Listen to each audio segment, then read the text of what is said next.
Look, I've been very clear about Ukraine. We need to secure our southern border. If Joe Biden wants $60 billion for Ukraine, which, as I understand it, would take care of the Ukraine dollars throughout the next year, I think what they want to do is push this past the election. If you do that and you leave America's southern border unsecured, there are no votes for that in the House of Representatives. Sure, Democrats will vote for that all day long, but House Republicans are committed to securing our southern border. We cannot have people on the terrorist watch list crossing our southern border. We can't have fentanyl killing 100,000 Americans a year through our southern border, killing Americans. If we're going to spend $60 billion to help the Ukrainians defeat the Russian military, and I want the Ukrainians to defeat the Russian military, we must take care of business at home. If Joe Biden truly thinks that he's going to send $60 billion overseas while our southern border is wide open, he's fooling himself. He needs to get to reality and see where we are at this point in time. All right, guys, so we got to talk about Ukraine and the battle in Congress over the aid package, or really lack thereof, for Ukraine, okay? Because establishment Republicans and Democrats are pissing their pants, right? They're melting down over the fact that the new speaker, Mike Johnson, has proposed a bill to help Israel with $14 billion, having it be offset by defunding the IRS. You know, those 80-some thousand IRS agents that the Democrats want to hire to go after the rich, right, a.k.a. the middle class. Speaker Mike Johnson says, okay, we can send money overseas, but again, we have to cut from something else. And no aid for Ukraine right now until we vote on that separately, which, you know, is the way that things are supposed to be done. Okay, you're supposed to vote on single subject bills. Don't have a long, 100,000 page bill voting on a whole bunch of stuff that nobody really knows what they're actually voting for, right? That's what they typically do, okay? Mike Johnson says, no. Single subject, right? If we're going to do Ukraine, we're going to vote on that separately. And we're probably going to require some actual border security funding if we're going to continue to fund the war in Ukraine. But as of right now, we're not going to focus on that. No funding for them. We're just going to focus on what's going on with Israel and paying for that by defunding the IRS. Now, Democrats and establishment Republicans are having a full-blown meltdown over this, okay? Because Democrats don't want to defund the IRS, and establishment Democrats and Republicans want one giant aid package for Ukraine and Israel, okay? They don't want to actually pay for it. They want to spend literally $100 billion sending taxpayer money overseas. Now, again, this has caused conflict in Congress because there are some Republicans that are pushing back and saying, no more funding for Ukraine. We've already given them $100 billion.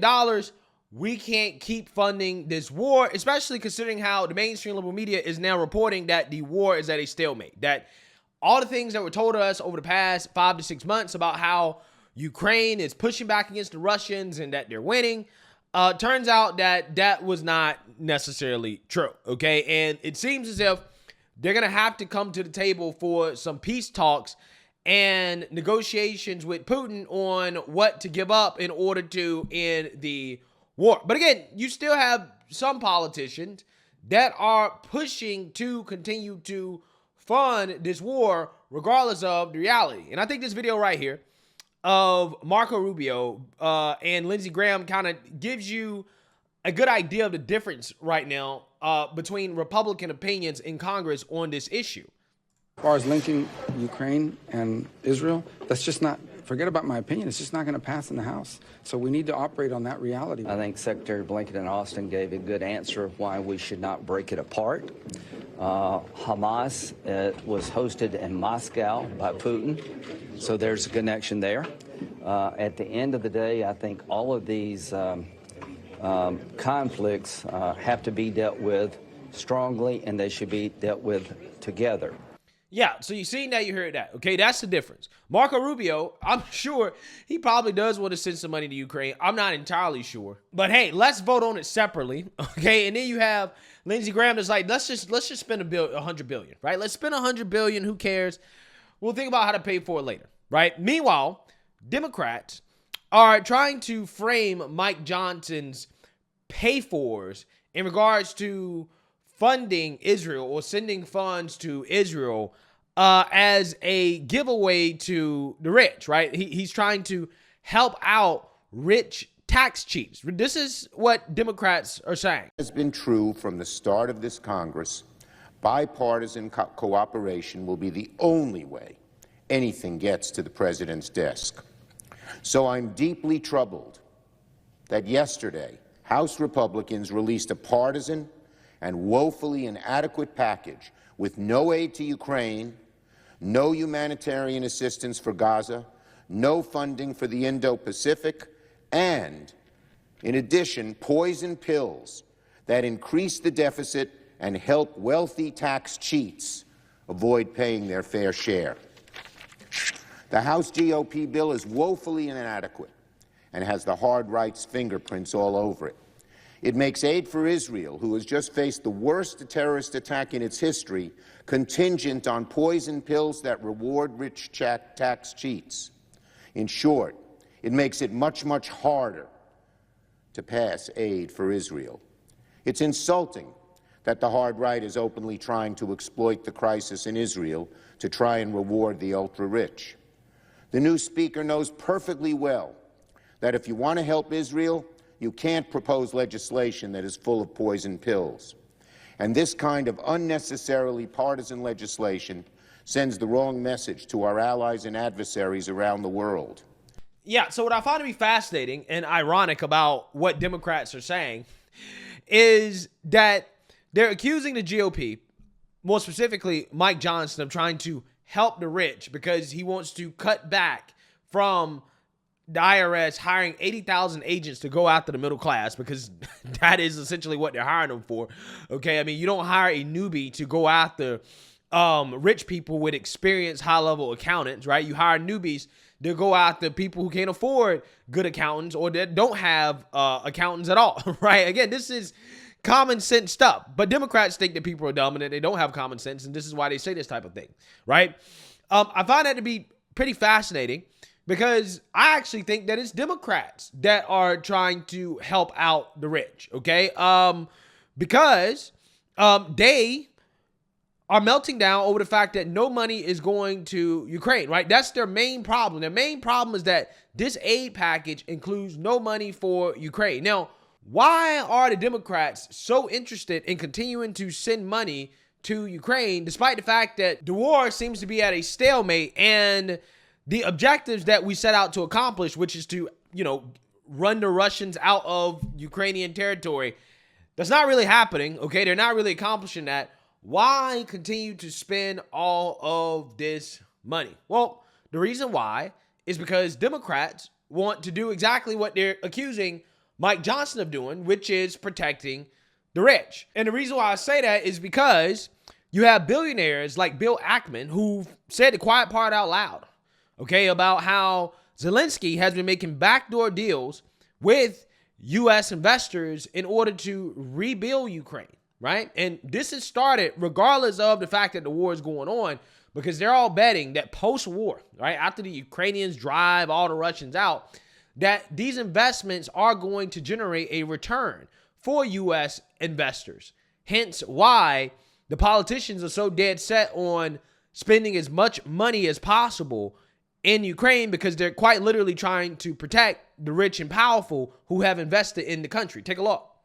A reported secret meeting that you had recently, you and a bunch of other people with Zelensky of Ukraine.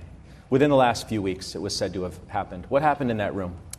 So I don't know that it was so secret, but basically I think Zelensky wanted to meet people from the business community, and there were about 10 of us there. It was organized by JP Morgan, and it was, this is a pretty important person. I think when we look back in time in our history, he's played a very important role in the last couple of years, and it was an opportunity to sort of meet him firsthand. And I think his goal here, I think, was to meet people who could be potential investors in the country, people who could bring business to the country, and I think what he really had to say was, don't wait till after the war. You can really help us by bringing business to our country now. Also looking for people to help rebuild after the war. Yeah, I think, look, I'm very bullish on Ukraine post-war, right? I think most Americans wouldn't be able to identify Ukraine on the map circa 2 years ago.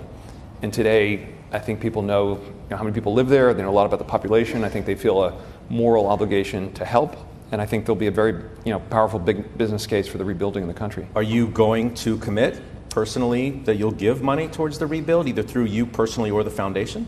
So I've invested about $24 million in Ukraine philanthropically during the war. You already have? Already have. Some of that was a philanthropic investment in a company called Zipline, which is a really interesting startup. It's well beyond a startup. They apparently raised $400 million at a $4 billion valuation recently.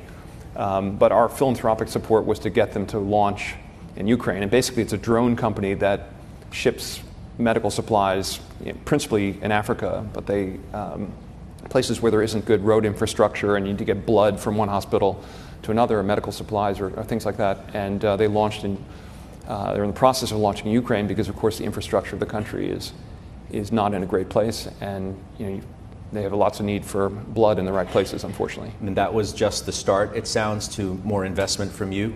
It wasn't really. It was not an investment I was looking for an economic return. It was an investment to. I think it was not in their business plan to launch in Ukraine, and so actually got a call from Mike Moritz of Sequoia saying, "Look, we're actually looking for philanthropic support to bring Zipline to Ukraine." And I think they are. And actually, I had the opportunity to meet the head of logistics for the war at this meeting with Zelensky, and I connected him with the CEO of Zipline because even in a place like Ukraine, there's a bureaucracy that you need to get through in order to. If you think about launching drones around Ukraine right now, you have to have a lot of confidence that those drones are good drones as opposed to bad ones. Yeah, seeing that you heard that. Now, Bill Ackman is being very careful with his words there, right? The reason why he keeps using the term philanthropic is because he's trying to hide the fact that he's trying to make money off the war, right? That's what's happening here, okay? He keeps saying it's a philanthropic investment, okay? But the same company he's talking about has raised an enormous amount of capital that I'm sure he's got a return on investment on. But here's the point, guys. There was a secret meeting behind closed doors between U.S. billionaires, investors, and Zelensky. Zelensky wants U.S. interests, U.S. billionaires, U.S. companies to invest in Ukraine because post-war, there are going to be a lot of opportunities when it comes to rebuilding the country and generating return on investment. Hence, this is why the U.S. politicians are so dead set on continuing to send money to fight this war, okay, and to protect Ukraine, because it's all about protecting U.S. financial interests in Ukraine, right? So it's not just about the Lockheed Martins of the world and the Northrop Grumman's, the defense manufacturers who profit. Clearly, they profit. They make money off of it. But also you have U.S. corporations and U.S. financial interests in Ukraine. And it would be a shame if those interests and those investments fell apart because, Putin took over the country. Okay, and this is, again, why you have these politicians that are so dead set on propping up the country, sending billions and billions of taxpayer dollars over there, because it's really about helping the rich get richer. Okay, and that's why I think that what Chuck Schumer is saying here is so ironic, because he's trying to pretend that Mike Johnson is looking after the rich by defunding the IRS and not allowing them to go out to the middle class, right, as easy as they would if they hired a bunch of more newbies, okay?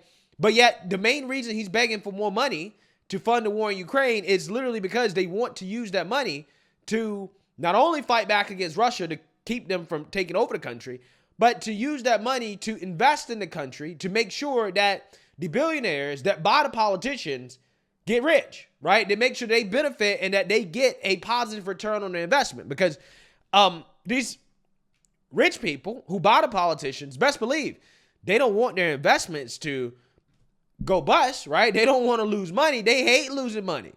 So again, these politicians who are taking money from the billionaires, their campaigns are funded by billionaires, best believe that they're receiving phone calls from investors like Bill Ackman saying, look, you got to keep the money going. You got to keep the money flowing. We don't care how many Ukrainians are losing their lives. You got to keep the money flowing because we have invested, right? You have to protect our investments.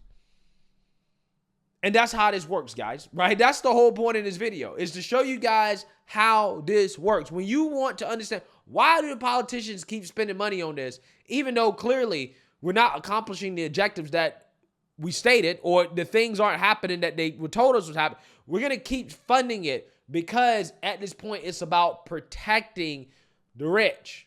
It's about continuing to help the defense contractors generate revenue. It's about protecting the people, the entities that pay the politicians. The politicians are simply doing what they've been paid to do, right? And that's why you're seeing what you're saying, okay? So again, I find it fascinating here how Chuck Schumer acts like he's not under the influence of his donors when it comes to funding this war, because that's what this is all about.